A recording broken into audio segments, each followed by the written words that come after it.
Hello, everyone's Forest Focus. No fancy intros today and almost no panel, but lots on the agenda. We'll discuss the possibility of a second bid for Anthony Elanga if there hasn't already been one, and possible issues with Juventus winger deals and Lyon being relegated as well. Also for discussion is Ramon Sosa, Elliot Anderson, a John Robertson stand, and the clear emergence of Forest transfer plan.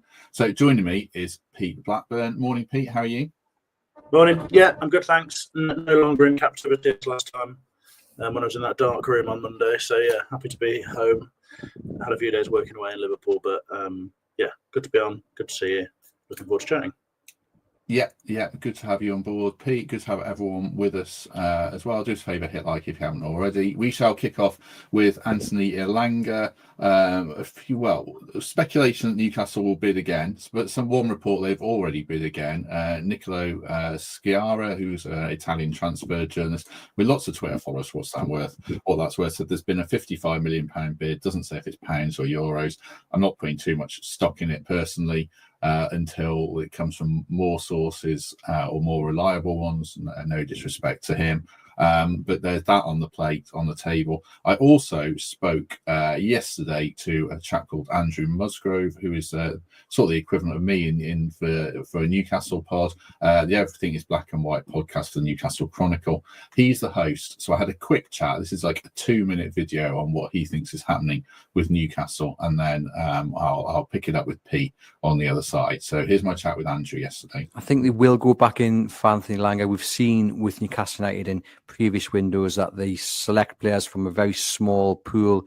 They do their homework on them. They really scout them. We've seen it with the likes of Sven Botman, for example. I think the highest they'll go to is maybe 50, and that'll be at a push. Personally, I think he's worth that. I think he's a very exciting talent. He's got more levels to reach. I think him working alongside Alexander Isak is something that should excite Newcastle United fans. Although, if you're looking for some positives from a Forest point of view, this isn't a deal that has gone down well with every Newcastle United fan. They do think Anthony Elanga, for the price quoted and just his numbers in general, his return on the pitch, some don't think he's even worth 45. Oh, wow. Okay, fair enough. So say Forest not back a second bid, do you think they'll move on, or will they make it a saga like the Gahey one last summer? I would like to think they'd move on, but again, looking back at previous windows, unless the door is firmly bolted shut, they don't tend to run away from deals. And look, I would also think they've gone in at such a low price at £45 million because they think, or they've been given encouragement that a deal can be done. But just on Harvey Barnes has been touted as part of the deal. Forest don't sound overly keen. Are you surprised that Barnes has been included in that? It felt from afar like he finished the season very strongly. Yeah, I'm not sure where that has come from, to be honest. I think Eddie Howe really likes Harvey Barnes, and what you want as a Champions League squad is at least two players of high quality in every single position. And on the left, Newcastle have that in Harvey Barnes and Anthony Gordon. So I'm a little bit surprised that's come out and been suggested. He's a top player. He's had his injury problems at Newcastle, but he certainly last season, when called upon in what was a really important run, the cup final was one of those games he excelled in. He has really had a large part in getting Newcastle over the line and into Europe's Elite Cup competition. Thanks, Andrew, for that. Appreciate his contribution there. I've adjusted my camera and mic settings. I realised they were wrong at the start and I hadn't even checked. Professional setup as ever.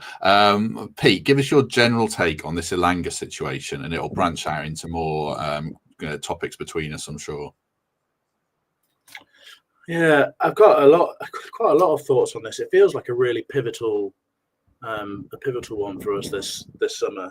I mean, first things first, if Newcastle fans think he isn't worth £45 million, then I can't really help those guys. They've not been watching. He was pretty electric second half of the season. I think he would be a pretty transformational signing for them. The sort of sheer out and out pace on the other side that would facilitate a hell of a link up with Alexander Isak. I think if that, I don't know if that guy's right, whether he's talking about £50 million being a sort of ceiling. Look, I don't think that gets him. I certainly don't think it should get him. And I guess that will mainly speak to what the situation is with our our finances, which clearly none of us are totally sure about, because all we get with the accounts is a backdated look, and we can't be totally clear where we are right now. I mean, I think the important thing to say is, the valuation of a player is quite a complex thing, isn't it? I suppose we all throw around numbers really, really easily because, they're enormous figures, and we just say, 50, 60, 70, whatever. But I think if you break it down, for Anthony Elanga, we're looking at a player who's got several years left on his contract. That's the first aspect of it. So we need to be compensated for a significant length of contract. That makes his value high. Then it's an assessment of the player's quality and potential. I would say that Anthony Elanga has now proved that he is a serious prospect at the top of the Premier League. I think he makes any squad in the Premier League as a really decent option, and perhaps for the top few sides, that's as an explosive player off the bench. But I think everyone would be pretty happy to have him in their sort of arsenal. I also think on the potential front, there's more room for growth of him. And I think we've seen absolutely rapid growth from him in the last year. I think I've said before that, I've always been a big fan of his. I've always been a big supporter of his. And when we've talked about whether he might go in the summer or in January, I've always been really reticent to see him go because I think there's more to his game. But even I, as a big supporter, didn't have a sense of just how good his delivery might become. I think he's crucial to us in set plays as well as in normal play. So I think there's potential for more growth. I think he's showing that he's in a real rapid phase of development, and he's still a really young man who hasn't played an awful lot of football at the level. So again, that's another big tick in the box of this should be a big number that gets him if he's going to go. And then the final thing I think is, how much do we need him and how much do they need him? I think it'd be as I've said, I think it'd be a massive improvement for them and a player that can take them to another level. And for us, I think he's absolutely crucial. Again, we've said before, I think that towards the end of last season, it was the Anthony Elanga show on so many occasions. Players had started to struggle, and it felt like he was the one who was going to dig us out of situations. He was the one who was going to be a threat, who was really going to change a game for us. And not only that, but the off-the-field stuff with him is clearly massive. He's part of the sort of real beating heart of the dressing room. And I think all of these things play into the valuation. And for me, I can't work out the maths that makes that 50 million quid tops. I think it's worth more to us than that. And there is a balance in these things because you have to be fair to the player. You have to be, as Forest, we have to be a football club that can say to footballers, you come here, you'll develop. And if we get, fair market value that is fair for us and fair for you, we'll let you go and better yourself. But we also have to be firm and say, this is our valuation and these are all the things that add up to that. And in my head, £50 million doesn't do it. I think he's better than that. I think his age, his potential, contract, all that sort of stuff, and what he means to us suggests that he's better than that. So a long old answer on that front. And just to add another thing into this mad pot that we've already boiled up, we sell Elanga, we find ourselves in a situation where we're entering massive change in that area of the pitch.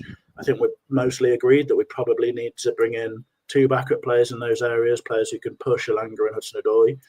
Hudson-Odoi's only got 1 year left on his contract, and who knows what's going to happen with him this summer. Elanga suddenly goes. You're looking at 4 wingers you've got to bring in. You might be looking at having a new number 9. That is drastic change, and it's enormous change for the dressing room as well. So I think Forest need to be really careful. I'm sure they're aware of all of this stuff, much more than I am.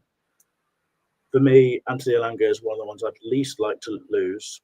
I understand the scenarios. We may have to sell when the price is right, but I think he's worth more to us than that. I really think we should be fighting hard on that one. Yeah, I think you make a lot of good points there. Totally agree with a lot of it. I mean, we waxed lyrical for so much of last season about our attack and, this potential of it being broken up if we're not careful. And I think you are right. Players have a selling point, and we have to be mindful of that. But I don't think we've reached it yet. Greg Oram rightly points out about the length of time left on his contract. A lot of us have, and I agree with that. Just one thought on that while Pete was talking. I don't think he's the highest earner at the club by a long shot. and he could have his head turned by the offer of bigger wages. So whether there's the potential to renegotiate his deal and encourage him to stay through that, I think would be good. And just one other point, which I'll throw to the cavalry, which is ridden over the hill, and I'll add him in 1 second, just around replacing Elanga. It feels a really difficult deal to do. I'll ask Paul Morley about that. Paul Morley, hero of the hour, how are you? Good morning. I'm very well, thank you. Can you hear me? Yes, we can hear you. No sound test. Not that we ever do those, but we're just throwing you straight into the lion's den. So I appreciate you for joining me. No worries. One of the things, Paul, we were discussing around Anthony Elanga, I think you heard a little bit of it and you were logged on anyway, was about replacing him. A chap messaged me on Twitter saying about who would we get. He said Semenyo. I think Semenyo would be far too expensive, good player. If it feels like there's a real premium on Premier League players now, would we have to look elsewhere, Paul, and take a big punt if Elanga were to go on an overseas option or something like that? What do you think? Yeah, I mean, obviously, given the price that we're talking about Elanga leaving for, if you're going to bring in somebody who is Premier League ready with Premier League experience, you're going to be looking at a similar outlay, I would have thought. So from that perspective, I don't see the deal makes sense. If Forest are just going to replace with the same cost, i.e. a Semenyo, you might as well sort of keep Elanga. You kind of better the devil you know. So unless, of course, he's absolutely on to way, and therefore we need to facilitate him leaving for that reason. In terms of other options from abroad, one link I've seen, forgive me if you guys have already spoken about it, is the obviously the two lads from Juventus, and particularly the young Belgian guy. I don't pronounce his name. Mbangula, I think is he called, something like that. Who seems to have made quite a splash in the last 12 months with Juventus. From the minimal clips I've seen on YouTube, he seems to be almost a bit like Hudson-Odoi. Plays from the left, cuts in and shoots with his right foot. In a couple of goals that he scored on his highlights reel. So yeah, it feels like that kind of signing might be, obviously, again, going back to our modus operandi with younger players who obviously have a sell-on value going forward. He would fit that mould. I can see some people talking in the comments like Ademola Lookman, who obviously had a great season. The season before this one just gone. I'm not too sure how he fared this season, but obviously he was fantastic in the Europa League final in 2024 where he scored the hat-trick. So he's obviously someone that that would potentially fit that bill as well. I think the other thing just to throw into the mix, I guess we've got to be a bit careful about, is he's obviously, I think he plays for Nigeria, so he'd be obviously familiar with Olarena, but you've got the AFCON tournament later on this year. So do we want to be buying too many players that are going to be off for 6 or 7 weeks or whatever it might be at that point?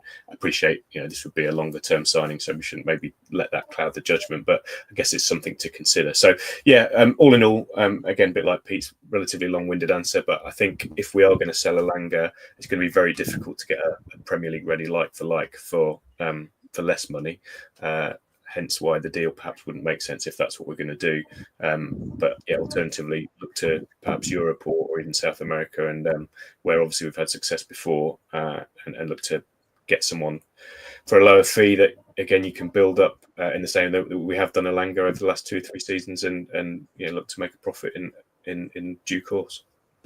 Paul mentions Mbangula there, and check out the Adam Summerton podcast if you haven't already, where he talks more about Mbangula and Timothy Weah. We'll come on to those shortly. One other winger note I'll just throw in here: Ramon Sosa, again linked with a return to Palmeiras for 10.3 million by Brazilian media, which would be a small PSR profit, but not one you could do a huge amount with, which Elanga you could do. Although I think there's a sell-on fee with Elanga, as people have said. One other name, Harvey Elliott, springs to mind. Different kind of player, but tearing it up at the Euros and scored twice last night. We'll come on to Elliot Anderson as well. Just another point as well about Elanga, Pete, that we were discussing the other day. He can play a few different roles. He can play that striker role, which feels increasingly important today. We're not really just talking about a winger anymore, are we, with Elanga? No, well, that plays into the part of my assessment, I guess, which is how much he's worth to us, and that versatility has been enormous. Certainly through the sort of latter stages of the season when we were slightly struggling in games, we often moved to that a system where we had sort of two through the middle, and he's a real pest. And I think, especially if Hudson-Odoi is out, which is something that's going to happen because he's not. I don't think his body can be relied on for a whole season of playing game in, game out. It may be that the best way to use Elanga is to give him a central role where he can float wherever he needs to cause damage at any given moment, and that's been really useful for us, I think. So, yeah, I think that plays into how much we need him part of the valuation, which is a legitimate part of it. Like I say, it's all a balance. You have to be fair to the player as well, I think. And if Newcastle are coming and knocking our door down with 80 million quid offers, then I don't think you can you give the same sort of defence that I've just given to a 40 million quid offer. I think you'd have to shake hands and say, look, you've earned this, and if this is what you want, then fair enough, and that gives us the money to go and look elsewhere. It wouldn't be what I wanted, but equally, I'd be totally understanding for that. I don't want to pour cold water rather on the Lookman stuff, but I think that's pretty pie in the sky, to be honest. He's a player who's pretty much shown himself to be, this is going to sound ridiculous to people who remember him playing in England and not making a huge impact, but he's up there with the very best wingers in the world right now. And not only that, but he's 27. It's going to be enormous money to get him out. It would cost us everything that we got for Elanga. I think realistically he's going to be staying where he is or going to Saudi, I would have thought. I just don't think the finances will be there for a player of his age, and certainly not for us. So yeah, I think replacements-wise, I think on the Premier League proven point thing. Firstly, the things I'd say about that are, firstly, I don't think they have to be a proven Premier League player to add value to us. They just have to be a good player that we've scouted well and we've done our due diligence. And like I think I've said before, but signing a player who's played in the Premier League and done a good job doesn't guarantee that they're going to come and do the same for you. It's a different environment, it's a different style of play, all that sort of stuff. And there are the odd bargain that you can get. And in this PSR environment, there may be options because clubs are looking to trade within the Premier League more so and with more favourable prices. You might find that a Madueke becomes available at a much cheaper price because Chelsea want to have some incomings or something along those lines. But it is difficult, and I think realistically you're probably going to be looking to Italy, Spain, Portugal, France, wherever for your wingers. I know there'll be talk about Malik Fofana at Lyon. There'll be talk about Johan Bakayoko to lots of Premier League clubs from PSV. So I think those are the sorts of players perhaps we'll be looking at. Ben Doak, I think, at Liverpool is someone who could come and make an impact, but you're probably not talking about someone who can explode into Elanga form straight away. And the players that I have been drawn to most on the continent are often not the rapid wingers and are players who are more like sort of wide playmakers like Kliush at Monaco or Sule at Roma. So I think it's a tough gig, and that has to play into the valuation as well. We have to be able to come out the other side with options that we need. A couple of, just going into the comments quickly, David mentions that the fire sale at Lyon. We'll come on to that, but the player Pete mentioned there, I'm sure lots of clubs. The problem is when there's a fire sale, lots of clubs swarm, and I don't know if we'd be top of the swarming food chain, if I'm mixing metaphors there. And Oscar Bob was mentioned as well by someone. Will, he's a good player coming back from injury. Liam says Tyler Dibbling. He's gone quite quiet at the Tyler Dibbling front. Southampton are asking for a big price, which is their right, but I think he's certainly a good player. Just the price would be the thing. Right, we'll pick this up in one moment. Just before we do, a word for the Trent Navigation and a word for ourselves, I guess. Don't forget, you can get your live show tickets 25th of July. They're only £5. Lewis and Kelvin are on the panel with podcast regulars, and it should be a really good night weather-wise. I'm sure it'll be a really good night entertainment-wise, certainly. So do check that out. And perhaps this might be a final plug for Sainsbury's Ibiza Festival of Love. Alex P headlining. Get your tickets from gigantic.com. It's an all-day gig, 2 p.m. till 10 p.m. So do check that out as well. Right, where should we go next? We won't come to Elliot Anderson. We'll talk about transfer strategy. It feels to me, Paul, like we're kind of seeing what it is. We're desperately trying not to sell any of our big players this summer, I would say, and we're trying to bolster the squad. where we can with the Botafogo deals, these Juventus wingers. It feels like we're improving the bench options. Is that a good plan? Does it make you worry that a year down the road we won't be Lyon having a fire sale, but we might be under more pressure PSR wise? How do you view the way we're going about it this summer? Yeah, I think obviously I don't think any of us are close enough to know exactly what the situation is PSR wise. I mean, there's lots of articles come out, obviously, that probably 3-4 weeks ago, wasn't it, saying that, suggesting it, obviously we're fine this year, but is that question, as you say, just sort of kicking the can down the road? It feels a little bit like Murillo is the sort of get out of jail card when it comes to PSR next year, albeit it would possibly have to be a sale before the end of June, which then obviously has an impact in terms of clubs know that you need to sell and therefore could potentially lowball. But I think if he has a great season next season, he's, as I say, he seems to be potentially the sort of get out of jail card that we may be looking to play in 12 months' time when it comes to PSR. But I think the approach that you just gone back to in terms of again trying to hang on to our best players, which I think Fletcher was on here a few weeks ago, and he was very sort of keen to stress the point that this is the time to kick on and build. And what kind of message does it send if you're looking to if you do offload one or two of your big stars, then it just sort of sends a message that actually you've sort of, this is your peak that you're going to reach, and you don't necessarily have any ambition to kick on. So I think, knowing obviously what the owner is like and the way that he speaks, I'm sure that he doesn't want to sell anybody that is crucial to the squad, and he does want to bolster, and I'm sure Nuno wants that as well. So we were all saying, for the most part in last season, particularly towards the end when obviously things were tailing off a little bit, that it was the squad depth that was letting us down, and we needed more quality off the bench and more options. So it feels like exactly the right way to go. And again, given the way that the recruitment team has performed in the last 12, 18, 24 months, I think you've got to give them the room to do the work that they need to do, and trust them to make the right decisions. And then PSR will be what it will be. Like I say, it feels like probably we are, like you say, we are. If we do hold on to everybody, the crown jewels or whatever you want to call it this summer, it will have something we'll have to give this time next year. Same sort of question, Pete. What do you think about the way we're doing it? I think it's really hard to say at this point whether we're seeing a strategy. I think that the truth is that most big deals will take time, and they're likely to come later in the window. There's a lot going on in football right now. Obviously, the Club World Cup's still happening. I think it's pretty early to be really making any hypotheses about whether we're sort of seeing what we are doing right now. Having said that, if that is the case, if your sort of argument is accurate, then I don't hate it at all. I think the facts of the matter are that we had a remarkable season last season, and a phenomenal one for most of it, on the back of a first 11 and a couple of other players who were contributing an awful lot.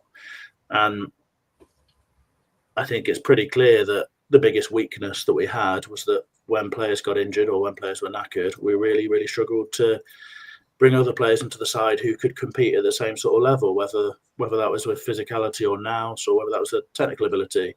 So the biggest thing that needs to be done is an improvement of the general level of the squad, and with a level of the players who can come on and make an impact.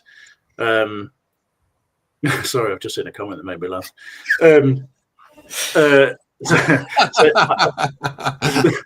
got to be that one. If it's not that one, I don't know what it is. I'll read it out. I'll read it out. This is from JS. I saw Pete Blackburn at the petrol station last week. He had new shorts on. Don't know how you know that. And he looked pretty angry about something. Is that accurate or not, Pete? Well, there's a good chance I went to a petrol station. So that's definitely possible. And I might have one of those resting faces. I don't recall being angry about anything, and I don't think I've got any new shorts, but maybe it's an old pair. They were freshly pleated, apparently. Yeah. Oh, lovely. That is very unlike me, to be honest, to have freshly pleated shorts. Yeah, I can't even remember what we were talking about now, to be honest. No, we should probably just move on.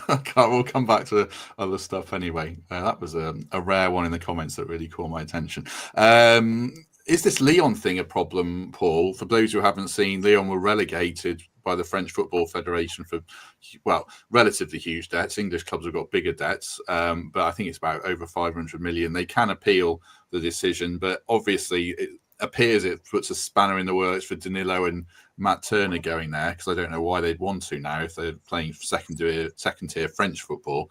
Is it a big worry for you, or do you think we'll find takers elsewhere for these players?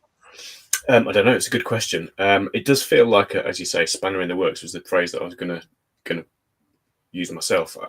I think we need to see how it plays out. I was listening to some chat on the radio about it yesterday, and they were suggesting that the appeal process may take 2, 3, 4 weeks, which obviously doesn't then leave a huge amount of time. It certainly takes us obviously over this particular PSR 30th of June barrier if we were previously intending to have Danilo and Turner out the door by the end of this PSR window or accounting period. So yeah, it creates a challenge. I think it's probably pretty clear that we are not going to get rid of Danilo this side of the 30th of June to somewhere else. It'd be very, very strange if we did, given there's been no talk about him going anywhere. Just seen a comment in the chat saying that Turner's already signed for them. I'm not sure whether that's true or not. I don't think it would be. I don't know. I mean, players have got to do medicals and stuff like that. I don't know. Exactly. What's the time limit for? I know Lyon were they had to release details, didn't they, to the stock market or whatever it was every time they signed a player. I don't know what. I've not seen any of that stuff, so I don't know whether that's completed or not. It's certainly reported like it was a sort of done thing, but I've not seen anything on that front. No. Not sure. I think we just have to wait and see, haven't we, what happens with it, and how crucial the Danilo and Turner sales were to everything else. I'm again not really sure. It felt like when they were announced, particularly the Danilo one, felt like that was a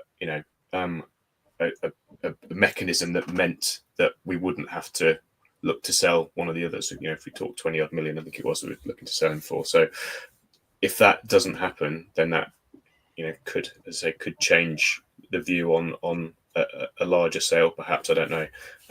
But I guess we just have to wait and see.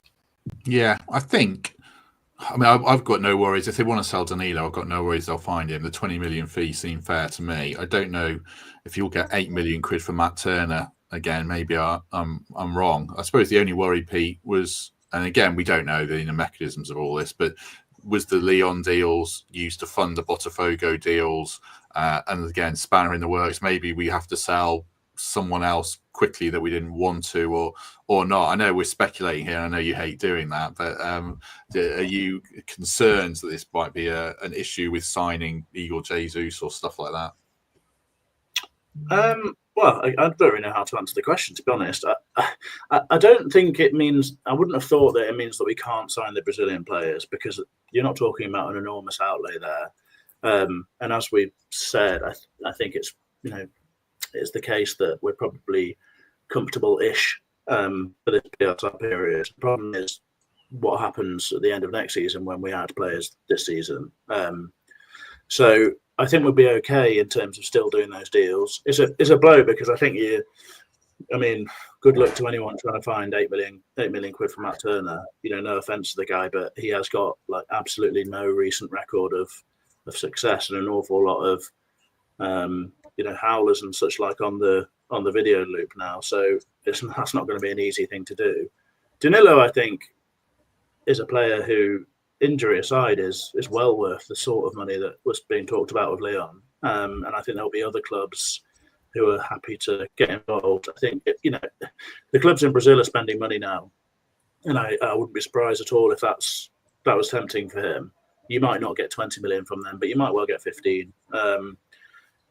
So look, I don't think those deals were the sort that are going to totally scupper the season, sort of missile into the hole sort of thing. I think they were just certainly going to be very helpful. Let's put it that way. And I think we could probably do with Leon's appeal being successful so that they can get them back on track.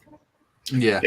Just on the Danilo thing, just to clarify, I wasn't necessarily suggesting he wasn't worth that and we couldn't find him in the buy. I was more suggesting that if Lyon aren't going to buy him and we needed to sell him before the 30th of June, that's going to be obviously that's going to be a challenge to get a fresh deal negotiated in 4 days. But yeah, I agree, he is worth that much money. Yeah, I'm sure someone would. Yeah, as Pete says, someone would buy him. I think like Monaco wants him at one stage, and Palmeiras and clubs like that. Maybe Botafogo will buy him. I don't know how it all works, and we'll probably try and do more on that later in the week, I think. But yeah, I'm not massively concerned. We've got other players we could sell, like Jota, like Sosa, David Carmo, a player like that. It's just that Danilo was quite useful PSR wise. I think he's been here for a couple of years now. Just on the potential incoming front, we mentioned in the week, and Paul referenced earlier there, Samuel Mbangula and Timothy Weah from Juventus. I think Mbangula is about 8 million quid, 21. And again, check out the Adam Summerson interview. Had a breakthrough season with Juve last summer and last season. And Timothy Weah will be about 15 million. Quite a few reports. So, seems sort of cooled off on the deal, saying that these two lads either aren't keen or waiting till after the Club World Cup, especially in Weah's case, it seems more so. If they aren't particularly keen, Paul, do we move on quickly to avoid, what was his name? The striker from Feyenoord. Santiago. Him. Yeah, to avoid a repeat of that.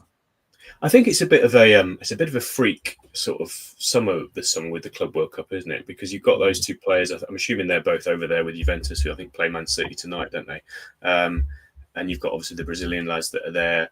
So you kind of put yourself in the players' shoes, I guess. And there's a deal on the table for Club A. You're still out there. You're in the shop window. Your existing club have made it clear that they're looking to offload you, but you've got this shop window to effectively advertise yourself to any potential suitors. So to commit to the first deal on the table probably would be quite a difficult thing to do for those individuals. So I wouldn't necessarily blame them for wanting to just kind of keep their powder dry a little bit and see what happens over the next few weeks, if indeed Juventus progress and they play a part in it and they have a successful next few weeks. So I just think it's a as I say, a bit of a freak window with the Club World Cup going on in the background, and that playing into these players' minds who are involved within it. And it may be that maybe they just want to focus on the tournament that they're in right now rather than anything else. Instead of saying that the deal is cooled, it might just be, look, appreciate the offer. I'm here. I'm concentrating on what I'm doing at the moment for Juventus, and let's talk about it when I get back, perhaps. So difficult to know. But again, as I say, I understand. If that is the case, that they're waiting to see what else materialises, you kind of get that. Yeah, I agree. I think as fans we get too much like, what, he's not already kissing the badge, bin him off kind of attitude. They are playing in a tournament, so give them some patience. Yeah. Did you want to come in, Pete, there? Yeah, I think you're absolutely right, especially given that anything that we're making those sorts of comments on is based on, it might well potentially be nonsense, from whether it's just totally made up by some random bloke looking for numbers and it goes around the world and these things get escalated, or whether it's agents posturing before negotiations. It could be anything. The Athletic has reported this morning that Timothy Weah hasn't, the Forest and Juventus have spoken, but Timothy Weah hasn't spoken to Forest yet at all. He's focusing on the Club World Cup, as you guys say. So at this point, he hasn't had a chat with the ownership or the hierarchy. He hasn't had a chat with Nuno. If Nuno was calling me and asking me to be a part of things, I think that would have an influence. So, look, it's pretty silly to be even really commenting on any of that sort of stuff right now. Let's just see how it goes. Sounds to me, without any great expertise, like they both could be pretty good and pretty different additions for us. Timothy Weah sounds like he brings a real energy and work rate about him, but probably with more quality and nous and experience than Jota Silva does. And Mbangula sounds like someone who is sort of the perfect deal for us in a sense, because it's not a big outlay and it's an opportunity to hopefully develop a player from the sort of raw explosive stuff that he is now to something more well-rounded. And we've got a good track record of that sort of stuff. So look, fingers crossed, these are the sorts of deals that we can be doing. They make sense from the little I understand, and I just wouldn't pay any attention to the sort of various transfer tittle-tattle about it, to be honest, because it's probably not true. Kevin in the chat about Olaina. What platform was that on, Kevin? I'll check it out and we might talk about it. Obviously, we're hoping Olaina signs a new contract soon, saying there could be an exciting announcement tomorrow. So, let us know and we'll keep an eye on that. Forest linked with Empoli defender Saba Gotchlidze, Georgian international, I think, played 36 games last season for Empoli in Serie A as they went down. Would cost about £6 million, and Roma also linked. So throwing that one out there. Let's talk a little bit more concrete stuff, Paul. Elliot Anderson, I don't know if you saw it last night, shining again. Oh, did you watch it? I did. Well, I watched most of it. Yeah, I was sort of making dinner in and out of watching it, but yeah, watched the most part of it. Yeah. Yeah, shining again for the under-21s. This plays into the Elanga conversation, doesn't it? I mean, for everything we're seeing, he could step into Morgan's shoes if he went. So that is another factor. I mean, I've written here, is he the best signing we've made for value in the Premier League? There's other names you could throw in there, obviously, but it feels like he's a contender, isn't it now? Absolutely. I'm really big on Elliot Anderson. I can't remember if it was might have been on a member stream. We were talking about player of the season, and I think I had him as my sort of runner-up, which was different to most other people. I think he was just a model of consistency last year. Coming into the squad fresh he was a real standout for me. And I think, Pete, I know you're quite big on him as well. I would, if we're predicting who's going to be player of the year next season, he would be my tip. And I'm sure you'll do that show a bit later on in the summer. But I think I've said it before, I think he's the most complete midfield player we've had since Roy Keane, or can certainly develop into that if he's not already. So, the longer that we can keep him in the squad for, and like you say, almost, I know we've been building the squad around Morgan as the way that it's felt for the first couple of years back in the Premier League, and obviously if he does stay with us, we should continue to do that. But Anderson should be an absolute central cog in that thinking as well, and he is pretty much, along with one or two others, in the first 3 or 4 names on the team sheet. He certainly was last season every week, and there's no reason to suggest he wouldn't be this season. So looking forward to seeing how he does in the final on Saturday. I think he's just showed maturity more than anything compared with the rest of the team yesterday. The game management towards the end looked, was first class, and you could just tell that he wanted the ball, he was asking for it. He's exactly the type of player that you need in high pressure situations like England Under-21s were in yesterday. So yeah, love to see it, and looking forward to see what he does on Saturday in the final. Just on Lyon, Luke Entwistle just messaged me from Get French Football News. He should be speaking tomorrow to find out if the chances of Lyon getting this overturned. Just going back on what we were talking about just now. Dipping into the chat, one sec. Mark Gilson, best of luck, Mark. Says he's at Chester Hospital. Wait till he takes to Liverpool Heart Hospital. Good luck, Mark. Sounds like a few wishes from Forest fans will be well received as well. Right. Who is the best value signing we've made, Pete, in the Premier League? Well, I think the answer to that will come when they've all been sold. Bit hard to say at this point. I mean, I think the obvious one that stood out and has stood out generally would probably be Murillo, because I think you're looking at a player who, we might sell for 8 times what we bought him for, which would be absolutely unbelievable business, and about as good a piece of business as has ever been done in the Premier League, I would imagine. Anderson, I think, has the potential to be right up there. If you think that he's essentially cost us £15 million, I think he's worth 4 times that at least already. Then there are the sort of players who aren't going to have big sell on. Milenkovic, perhaps, if he stays here for a bit longer. Matt Sells, who we've signed for pretty small amounts and have had really big impacts. So I guess it's how you answer the question. But another one, Kalamutan-Odoi, he's going to cost us almost nothing really in the grand scheme of things, and has already contributed an awful lot. So yeah, it's hard to say because there's lots of different ways of measuring it. But I think it'll probably the best way to judge is how much we eventually make from the resale. And I would guess Murillo's probably going to be the one who tops that, but it could be Elliot Anderson. I think the fact that you reeled off 5 or 6 players there just speaks into how well the recruitment team done. I know we alluded to it before, but that in itself is testament to the skills of the recruitment team and how they've executed on the plan in the last sort of 12, 18, 24 months. Yeah, I mean, you could really go through our whole starting 11, I think, and make a case that they've all been good value. Ola someone said in the chat. Yeah, didn't cost anything. No, free transfer, could stay here for the rest of his career, or could be sold for 40 million quid or whatever. Nico could be a really long-term guy as well. Even Morgan, I know he costs a lot of money, but he's built an attack around him for 3 years, which is fantastic. One to add to it as well, and I mean, I would have probably sectioned myself if I'd have said this 2 years ago. Chris Wood, 20 goal a season Premier League striker for 15 million quid. I'll have a bit of that.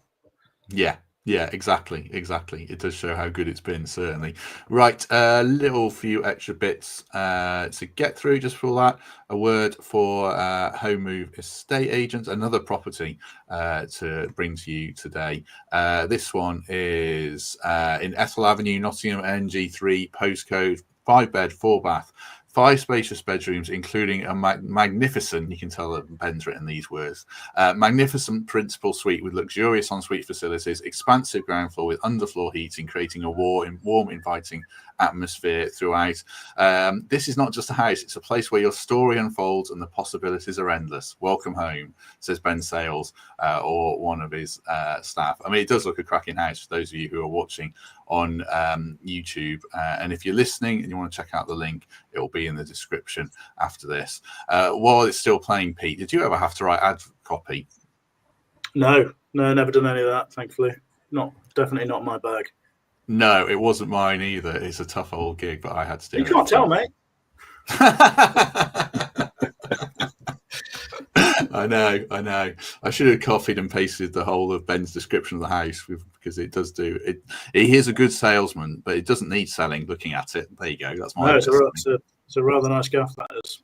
It is. We'll go around the punditry table here. Paul, any take on what we're seeing here? Well, I think pictures speak louder than words, don't they? I'll just say that. There you go. Beautiful, classy. That was classy. It was. Yeah, lovely house. There you go. Looks stunning from Super Mario. I'm not sure he's talking about the house, Paul, or Pete, but I'm sure he's right on all three fronts. Probably Paul, to be fair.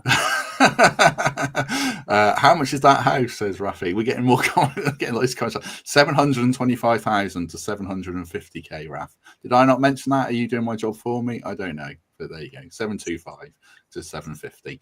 Right, last topic was it's the hearing tonight, the planning hearing, either 6 p.m. or 6:30 p.m. live streamed on YouTube, I believe, if that's your bag, for the Peter Taylor stand development. It looks like it's going to be approved, which is lovely news, increasing the capacity by 5,000.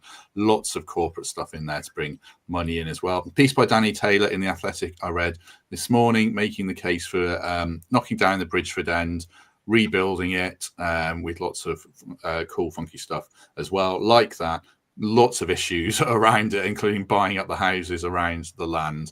But he made the interesting suggestion, which has been around for a long time, Pete, rename it the John Robertson end.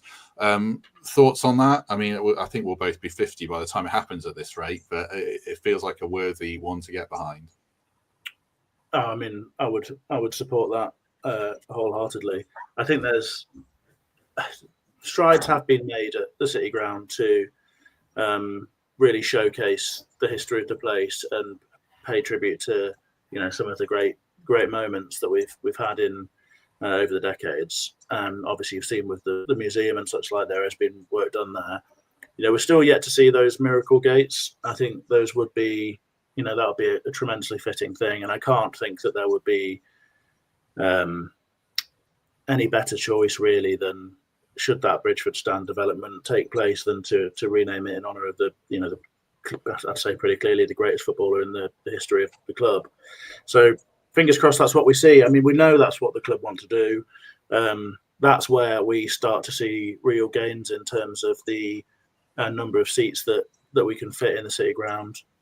Again, it's an incredibly difficult thing to do, and we have to be understanding and fair about that. I think if anyone is has got a few days to spare, go onto the planning hub and Rushcliffe Borough Council website and look at the documents that are in there, because there are thousands, and that's not I'm not exaggerating. It is a phenomenally complicated process, and that's just to get where we are right now in terms of being in a position to hopefully develop the main stand, the Peter Taylor stand. So yeah, it's going to be harder, I think, the Bridgford end, because of those houses. But I think there is will to do it, and there has been will to do it. And if that can be done, we could be in for a phenomenal City Ground that we can call home forever. So fingers crossed. As you say, the planning meeting is 6 p.m. tonight. The application is recommended for approval. There are councillors on the committee who I know have concerns about the application and may, those concerns may turn into votes against. Personally, I would feel that would be, and this is just a personal comment, I would think it would be problematic and unreasonable if this application isn't approved, given the amount of work that has gone into it and the work that has been done in collaboration with the other local councils and Rushcliffe Borough Council, the amount of concerns that have been addressed, and ultimately the fact that this planning application has already gone through the committee in a very, very similar guise and has been approved already. It's recommended for approval for a reason, because this is something that is a necessity for the football club, but will also deliver hugely for the community, for Forest as a football club, for us as fans. And from what I can see from my sort of, vague analysis, it's not great expertise, but I've been following it. From what I can see, it looks like, very reasonable compensations have been agreed, that this will contribute to the wider community in a really serious way. So look, I hope we can get it done and make some strides now, because you'll have heard otherwise from some people, but not long ago it looked very, very likely that the future of Forest was not going to be at the City Ground. That was a plan that was in place. People were being told about it. It was being talked about in a very serious way. So I'm delighted that we are where we are right now. I hope that the councillors give it due consideration and hopefully approve the plans tonight. And I hope that we can get started as soon as possible, because the City Ground it's a bit tired. It's seen better days in parts. We all know that there are some really serious issues with some sort of relatively basic facilities, but it's home and it's really special, and I want it to be our home for a long time to come. Let's just dip into the chat once. There were a few suggestions, of other players who should get stands named after them. I can see Clough, McGovern, Taylor. Obviously, we've got those. Who else?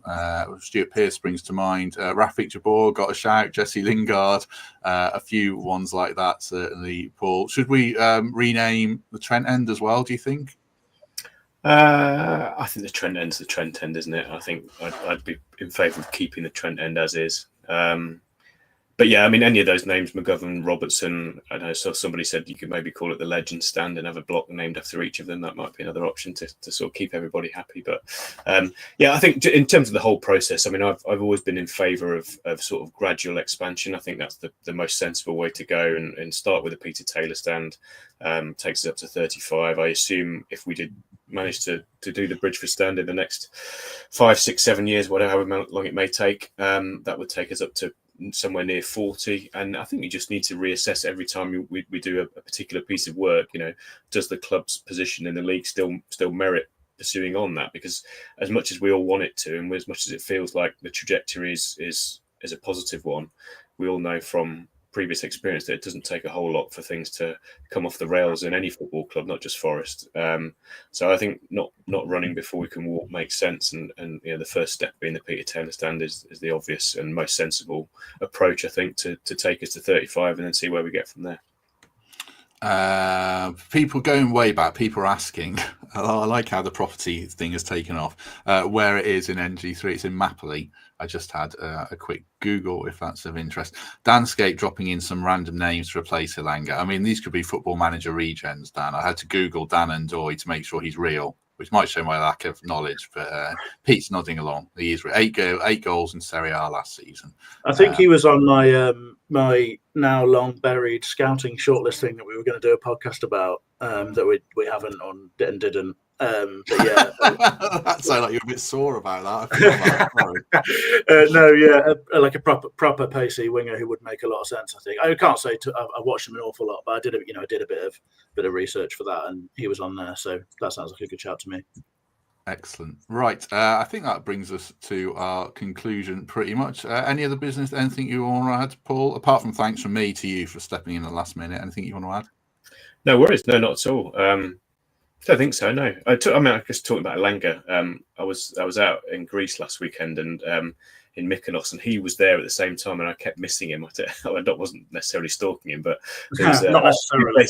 a few places where I was where he seemed to be the day before on his Instagram or the day after. I obviously did bump into Andrew Mbangula and got the scoop on his confirmed signing to Strasbourg. So wishing him the best of luck.